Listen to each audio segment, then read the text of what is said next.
homemade cracklins, Louisiana delicacy, and I'm fixing to share with y'all how I make them. So today I'm using this pot.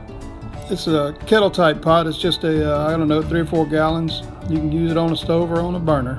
I put a little lard in there first to keep them from sticking, and started with 6 pounds of pork belly cut up into about 1.5 inch squares. See there, it's starting to get a little oil in it. Once it gets enough, you can set your thermometer up. I like to keep it around 250 through the rendering process.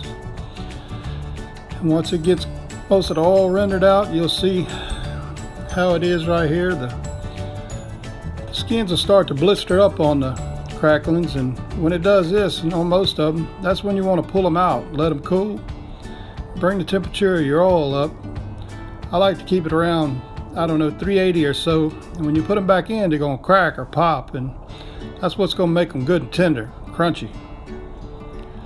After this, you just pull them out, cover them with your favorite Cajun seasoning, and the bottom of that pot, you scrape down in there and clean it out.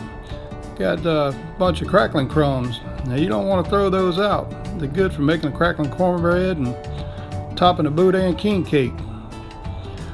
Now, this recipe only yielded about 1.25 pounds of cracklins from 6 pounds of meat.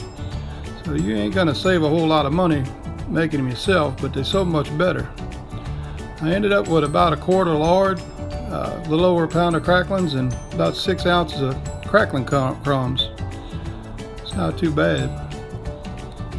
Yep, homemade cracklins. It just don't get no better than this.